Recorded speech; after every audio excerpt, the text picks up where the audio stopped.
सीमा का पति बहुत अमीर था, लेकिन एक रोड एक्सीडेंट में उसकी मृत्यु हो गई। अपने पति की मृत्यु से सीमा बिल्कुल भी दुखी नहीं थी, क्योंकि उसका पति उसके लिए करोड़ों रुपए की जायदाद छोड़कर गया था। सीमा मन ही मन खुश थी। अच्छा हुआ ये कमबख्त मौत के घाट उतर गया, अब मैं आराम से अपनी जिंदगी बिता सकती हूँ। सीमा के दोनों जुड़वा बच्चे थे। वो दोनों बच्चे सिर्फ 1 साल के थे, एक लड़का और एक लड़की। उन दोनों बच्चों में खासियत थी। सीमा की तरह उन दोनों बच्चों की आंखें भी नीले रंग की थी। सीमा की सहेलियां सीमा से कहती थी, अरे वाह सीमा, तेरे दोनों बच्चों की आंखें भी बिल्कुल तेरी तरह हैं, नीले रंग की। वो सब तो ठीक है, लेकिन मुझे सिर्फ एक बेटा चाहिए था। पता नहीं साथ में एक लड़की भी क्यों पैदा हो गई। अब इसकी शादी के लिए मुझे पैसे जमाने होंगे। मैं सिर्फ मौज करना चाहती हूँ यार। कोई बात नहीं, कल आजा शाम को क्लब में पार्टी करेंगे।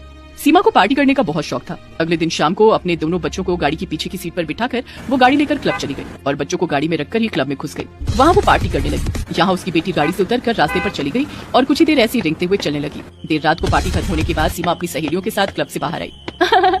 आज तो मजा आया नहीं? हाँ यार, फुल ऑन मस्ती। ऐसी लाइफ तो मैं हमेशा से चाहती थी। ना कोई फिकर, ना कोई झमेला। अपनी सहेली को अलविदा कहकर सीमा गाड़ी में बैठी। उसने पीछे मुड़कर अपने बच्चों को देखा तक नहीं। उसे पता ही नहीं चला कि उसकी बेटी गाड़ी से गायब है। वो गाड़ी चलाकर घर चली गई और आराम से सो गई। कुछ घंटे बाद सुबह हो गई। शहर के दूसरे हिस्से में एक बसी छोटी सी झोपड़ी से मलिका हाथ में झाड़ू लेकर बाहर आई। मलिका शहर साफ करने का काम करती थी। वो रास्ते पर झाड़ू लगाने लगी। अचानक से उसे किसी बच्चे के रोने की आवाज आई। सुबह सुबह कौन रो रहा है यहाँ? आसपास तो कोई नहीं है। कौन है? कौन रो रहा है? मलिका रोने की आवाज को फॉलो करते हुए रास्ते के पास एक झाड़ी में गई और देखा वहाँ एक बच्ची बैठकर रो रही है। माँ, माँ। अरे यहाँ इस बच्ची को कौन रख कर गई है? ये बच्ची तो मामा कहकर पुकार रही है। अरे कोई है? ये बच्ची किसकी है? लेकिन पूरा शहर अभी तक सोया हुआ था। पूरा इलाका सुनसान था। मलिका उस बच्ची को देखकर भावुक हो गई। कितनी सुंदर आंखें हैं इस बच्ची की, नीले रंग की, बिल्कुल समंदर जैसी। आजा मेरी बच्ची, मेरी गोद में आजा। मलिका ने रोते हुए बच्ची को गोद में उठा लिया। मलिका की गोद में जाते ही वो बच्ची चुप हो गई और अपने दोनों नन्हे हाथों से मलिका को जकड़ लिया। माँ, माँ पुकार सुनकर मलिका की आंखों में आंसू आ गए। क्या कहा तूने? माँ, माँ। माँ पुकार सुनकर कितना अच्छा लगता है, लेकिन मैं तेरी माँ नहीं हूँ बेटी। चल बेटी, मैं तुझे तेरी माँ के पास पहुँचा दूंगी। मलिका उस बच्ची को लेकर एक चाय की दुकान पर गई। वहाँ कुछ लोग चाय पी रहे थे। साहब, क्या आप इस बच्ची को पहचानते हैं? इसकी माँ को जानते हैं? नहीं नहीं, हम नहीं जानते। ऐसे मलिका ने बहुत से लोगों से उस बच्ची के बारे में पूछा, लेकिन कोई कुछ कह नहीं पाया। वो उस बच्ची को लेकर अपने घर चली गई, लेकिन उसके पति ने गुस्से में कहा, ये किसकी बच्ची है? किसके साथ गलत काम किया है तूने? मेरा विश्वास कीजिए, मैंने कोई गलत काम नहीं किया है। झूठ बोल रही है तू।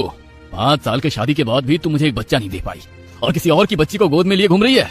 निकल जा इस घर से, निकल जा। मलिका के पति ने उसे लात मारकर भगा दिया। मलिका उसे लेकर वहाँ से चली गई। आज से तू मेरी बच्ची है बेटी, मैं तुझे पालूंगी, तू चिंता मत कर। उस तरफ सीमा की जब नींद खुली तब उसने देखा सिर्फ उसका बेटा उसके पास है, उसकी बेटी वहाँ से गायब है। लेकिन उसे कोई फर्क नहीं पड़ा। वो मन ही मन खुश हुई। अच्छा ये, वैसे भी मुझे एक बेटा ही चाहिए था। अब मुझे बेटी के बारे में चिंता करने की कोई जरूरत ही नहीं है। सीमा हर रात पार्टी करने लगी। अपनी बेटी के खो जाने की खुशी में सीमा ने अपने घर में ही पार्टी रख दी। उसकी सहेली ने कहा, सीमा तू भी ना मस्त है, बेटी के खो जाने की खुशी मना रही है। हाँ? लेकिन वो कहते हैं ना, कर्म के हिसाब से फल मिलता है। सभी का विचार इसी धरती पर होने वाला है। दौलत और शोहरत के नशे में सीमा यही भूल गई थी। उसका बेटा भी उसे देखकर सीखने लगा। इस तरफ मलिका उस बच्ची को गोद में लेकर सुबह रास्ते में झाड़ू लगाने लगी और उसके बाद पूरा दिन ट्रैफिक सिग्नल पर खड़ी होकर रुकी हुई गाड़ियों के मालिक से भीख मांगने लगी। मेरी बेटी को खाना खिलाना है साहब, कुछ दे दो, कुछ दे दो साहब, मेरी बेटी भूखी है साहब। उस नन्ही सी बेटी को देखकर लोग उसे भीख देने लगे। मलिका पैसे जमाने लगी। इस तरह 6-7 साल गुजर गए। मलिका हर रोज काम करती, भीख मांगती और शाम को एक बक्से में पैसे जमाती। उसने उस बच्ची का नाम गुड़िया रखा था। एक दिन गुड़िया ने मलिका से पूछा, माँ इन पैसों से तो हम चिकन पनीर खा सकते हैं, लेकिन आप दाल चावल खाकर पैसे क्यों जमाती हैं? तू आज छोटी है बेटी, तू नहीं समझेगी। मैं नहीं चाहती कि तू बड़ी होकर मेरी तरह गरीब बने, इसीलिए पैसे जमाती हूँ तेरी पढ़ाई के लिए।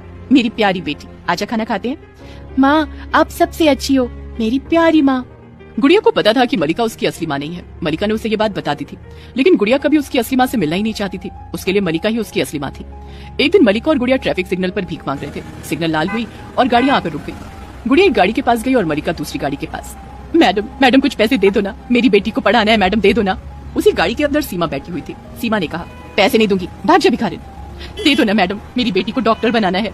ये कहते हुए मलिका ने गाड़ी पर हाथ रख दिया। सीमा गुस्सा हो गई। गरीब भिखारन कहीं की, तेरी हिम्मत कैसे हुई इस महंगी गाड़ी पर हाथ रखने की? ये ले। सीमा ने तेजी से गाड़ी चला दी और वो गाड़ी मलिका के दाहिने पैर के ऊपर से चली गई। आह! गुड़िया दौड़ते हुए आई। माँ क्या हुआ? माँ क्या हुआ? पैर में चोट लग गई, चलिए माँ अस्पताल चलिए। मलिका को लेकर गुड़िया अस्पताल गई। डॉक्टर ने कहा पैर बचाने के लिए 1 लाख रुपए की जरूरत है, लेकिन मलिका ने ऑपरेशन नहीं करवाया। उसने अपनी बेटी के भविष्य के लिए अपने पैर कुर्बान कर दिए। एक माँ अपने बच्चों के लिए यही तो करती है, लेकिन सीमा ऐसी नहीं थी। वो स्वार्थी और अहंकारी थी और उसी से उसका बेटा आर्यन वही सब सीखने लगा। समय बीतता गया। आर्यन जवान हो गया, गुड़िया भी जवान हो गई। उसकी और मलिका की मेहनत रंग लाई। गुड़िया डॉक्टर बन गई और कुछ ही दिनों में वो अमीर हो गई। उसने अपनी माँ के लिए एक बड़ा सा घर बनाया। मलिका उसी घर में रहने लगी। पूरी जिंदगी मेहनत करने के बाद उसे सुख मिला, लेकिन सीमा के साथ बिल्कुल उल्टा हुआ। एक दिन आर्यन ने उसे घर से निकाल दिया। निकल जाइए यहाँ से, अब मैं इन सब का मालिक हूँ। मैं आपको और एक भी पैसा नहीं दूंगा। ये क्या कह रहा है बेटा, मैं तेरी माँ हूँ। माँ शब्द का मतलब जानती हैं आप? माँ का फर्ज कभी निभाया है? निकल जाइए यहाँ से, मैं आप पर हाथ नहीं उठाना चाहता। सीमा को घर के बाहर धकेलकर आर्यन ने दरवाजा बंद कर दिया। सीमा रास्ते पर भटकने लगी। उसे भीख मांगने की और भूखे पेट रहने की आदत नहीं थी। कुछ ही दिनों में वो बीमार पड़ गई। रास्ते के लोग उसे उठाकर अस्पताल ले गए। अस्पताल में गुड़िया आई उसका इलाज करने। इलाज के बाद सीमा ठीक हुई। उसने अपनी आंखें खोली। गुड़िया ने देखा सीमा की आंखें उसी की तरह नीली हैं। सीमा ने भी देखा गुड़िया की आंखें नीली हैं। सीमा समझ गई कि यही उसकी खोई हुई बेटी है। बेटी, तू मेरी बेटी है। मैं तेरी असली माँ हूँ बेटी। हो सकता है कि आपने मुझे जन्म दिया हो, लेकिन मेरी असली माँ मेरे घर पर है। मेरी गरीब माँ, मेरी भोली माँ। आप मेरी कुछ नहीं लगती हैं। गुड़िया ने सीमा को अपनाने से इनकार कर दिया। उसके बाद से सीमा गुड़िया के घर के सामने वाले रास्ते में बैठकर ही जिंदगी भर भीख मांगने लगी और गुड़िया उसे हर रोज भीख देने लगी। समय का चक्का घूम गया। सीमा ने जो बुरे कर्म किए थे उसी का फल उसे आज मिलने लगा और मलिका को उसके अच्छे कर्मों का फल मिला। उसने सुख और शांति से बाकी जीवन बिता दिया।